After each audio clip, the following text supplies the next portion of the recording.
Inside खबरों के लिए सब्सक्राइब करें फ्लेम मीडिया और उसके बाद बेल आइकन को प्रेस करें ताकि सबसे पहले आपको मिले एक्सक्लूसिव खबरें।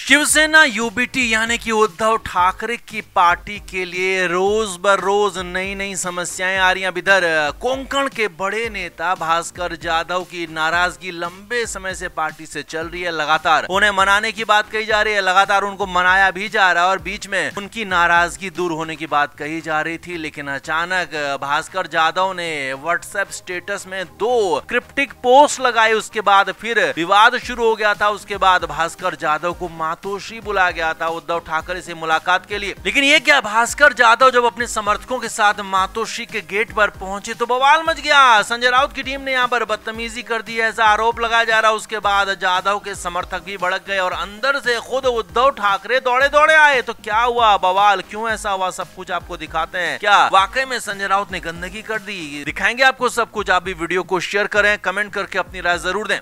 तो भास्कर जाधव की नाराजगी के बीच उन्होंने जो अपने क्रिप्टिक पोस्ट किए थे उसे लेकर एक बार फिर से उन्हें बुलाया गया था, जबकि भास्कर जाधव ने कहा था कि वो बीएमसी चुनाव में, स्थानीय निकाय चुनाव में यूबीटी को जिताने के लिए पुरजोर कोशिश करेंगे। वो खुद के लिए नहीं, पार्टी के लिए काम करेंगे। तो इसके बाद अचानक से उनके 2 क्रिप्टिक पोस्ट आए तो माना जाने लगा कि वो पूरी तरह से उनकी नाराजगी दूर नहीं हुई है, इसीलिए मातोश्री उन्हें बुलाया गया। उद्धव ठाकरे से मुलाकात के लिए वो पहुंचे। अब 26 जून गुरुवार की दोपहर में, यानी कहें कि सुबह के बाद जब वो पहुंचे तो वहां पर भास्कर जाधव के साथ बदतमीजी शुरू हो गई। जी हां, सूत्रों के मुताबिक खबर है कि वहां पर मातोश्री के गेट पर संजय राउत की टीम मौजूद थी और वहां पर भास्कर जाधव और उनके समर्थकों के साथ गलत किया गया। सूत्रों के मुताबिक खबर है कि भास्कर जाधव और उनके समर्थकों से कहा गया कि अपना अपना फोन, अपने गैजेट्स यहीं गेट पर जमा करें, अंदर लेकर नहीं जा सकते हैं क्योंकि अंदर सिक्योरिटी ब्रीच हो सकता है। इसीलिए यहाँ पर कुछ देर तक बहसबाजी होती रही। अब हालात ये थे कि भास्कर जाधव जो कि बड़े नेता हैं, कोंकण के बड़े नेता हैं, यूबीटी में भी उनका बड़ा प्रभाव है, महाराष्ट्र में बड़ा प्रभाव है, तो ऐसे में वो खुद कहते रहे कि मुझे बुलाया गया है, मैं खुद नहीं आया हूं और मुझे इस तरह से जलील ना करें तो ये बेहतर होगा। यानी कि यहाँ पर खूब देर तक बहसबाजी होती रही, हंगामा होता रहा। लेकिन संजय राउत के समर्थक जो कि गेट की जिम्मेदारी संभाल रहे थे वो माने नहीं और गैजेट्स, फोन को जमा करने की बात कहते रहे। हालांकि भास्कर जाधव ने इसी दौरान उद्धव ठाकरे को फोन लगा दिया। जी हां, सूत्रों के मुताबिक खबर है कि तुरंत ही उद्धव ठाकरे दौड़े दौड़े गेट पर पहुंचे और वहां पर जो बवाल मचा हुआ था उसको थामने की कोशिश की। हालांकि उनकी कोशिश पूरी तरह से कामयाब नहीं हो पाई, लेकिन उद्धव ठाकरे खुद गेट पर पहुंचे, ये बड़ी खबर है। सूत्रों के मुताबिक उद्धव ठाकरे ने मामले को शांत कराया और वो अकेले भास्कर जाधव को अपने साथ लेकर अंदर गए। हालांकि कार्यकर्ताओं को फिर भी वहां पर रोके रखा, उनके फोन, गैजेट्स जमा कर दिए गए, लेकिन हाँ, भास्कर जाधव को अंदर जाने दिया गया। इसके बाद खासा बवाल हुआ। सूत्रों के मुताबिक खबर है कि भास्कर जाधव ने इस बात की नाराजगी उद्धव ठाकरे के सामने दिखाई कि आपके सामने ये सब कुछ हो रहा है और पीठ पीछे हमारे साथ कितना गलत होता होगा आप अंदाजा लगा सकते हैं। हमें पार्टी का नेता तो छोड़िए, हमें पार्टी का कार्यकर्ता तक नहीं समझा जाता, हमें बाहर ही समझा जाता है और इस तरह की कोशिशें एक बार नहीं बार बार होती हैं और ये संजय राउत की टीम कर रही है। भास्कर जाधव ने सीधा सीधा बड़ा आरोप लगा दिया। सूत्रों के मुताबिक संजय राउत पर, उनकी टीम पर बड़े आरोप लगाए गए और यहाँ पर हालांकि उद्धव ठाकरे के पास कहने के लिए, करने के लिए कुछ था नहीं क्योंकि वो खुद बैकफुट पर थे। भास्कर जाधव पार्टी से अलग होते हैं, छोड़ते हैं तो मुश्किलें उनके लिए बढ़ेंगी। इसीलिए जैसे तैसे उन्होंने भास्कर जाधव को समझाने की कोशिश की, मामले को सुलझाने की कोशिश की, लेकिन भास्कर जाधव भी अड़े हुए थे क्योंकि संजय राउत की हरकतों से वो नाराज लंबे समय से थे और यहाँ पर सामने सामने सब कुछ हो रहा था। इसीलिए उद्धव ठाकरे यहाँ पर कोशिश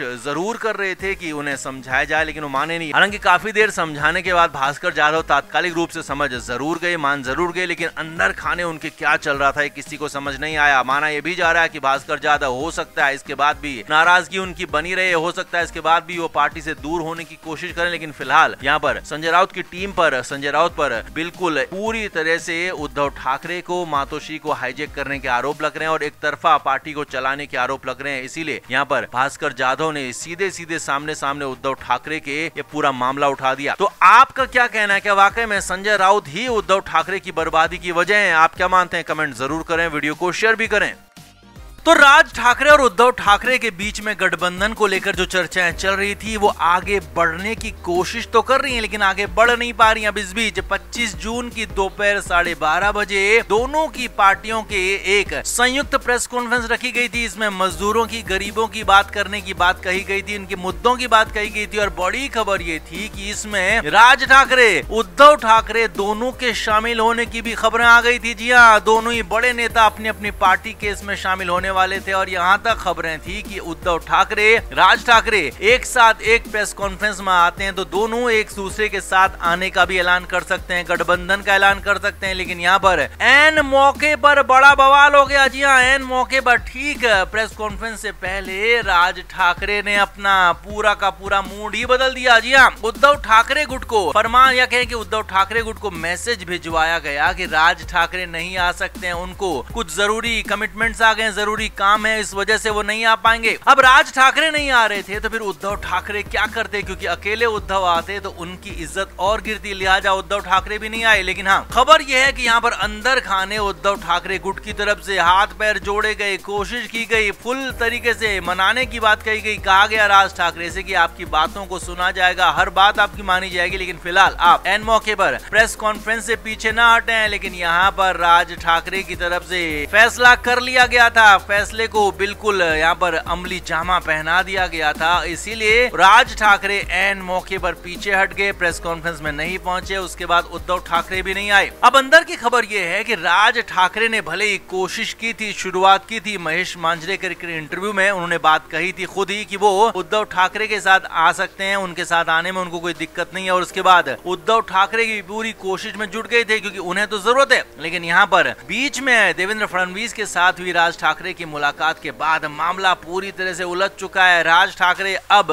खुद को एक अच्छी पोजीशन पर देख रहे हैं। वो चाह रहे हैं कि अपने हिसाब से वो बार्गेनिंग करें, अपने हिसाब से वो फैसले लें, कि अपने हित में जो फैसले हैं वही लिए जाएं। इसीलिए वो उद्धव ठाकरे की हर बात को नहीं मान रहे हैं। और यही नहीं, बड़ी बात ये भी है कि उद्धव ठाकरे को हर हालत में गठबंधन चाहिए, क्योंकि मराठी वोटों को वो एक करना चाहते हैं और बीएमसी चुनाव में मराठी वोटों का बड़ा रोल रहता है। इसीलिए वो चाहते हैं कि एमएनएस यानी कि राज ठाकरे उनके साथ आ जाए। लेकिन राज ठाकरे और उनकी पार्टी के लोगों को लगता है कि उद्धव ठाकरे के साथ आ गए तो हर हमेशा के लिए छोटे भाई का ठप्पा लग जाएगा, मुंबई की राजनीति में वो छोटे भाई बनकर रह जाएंगे। इसीलिए राज ठाकरे अब फूंक फूंक कर कदम रख रहे हैं और ऊपर से बीजेपी का साथ उन्हें मिल गया है तो वो और ज्यादा उनके हौसले बुलंद हो चुके हैं। इसीलिए उद्धव ठाकरे को एन मौके पर पटकनी दे दी, एन मौके पर इनकार कर दिया, प्रेस कॉन्फ्रेंस में आने से इनकार कर दिया। हालांकि कुछ छोटे नेताओं को प्रेस कॉन्फ्रेंस में भेजने की बात कही गई थी, लेकिन वो भी बाद में मुश्किलात उसमें आ गई थी। तो कुल मिलाकर उद्धव ठाकरे और राज ठाकरे का एक गठबंधन जो सामने आने वाला है वो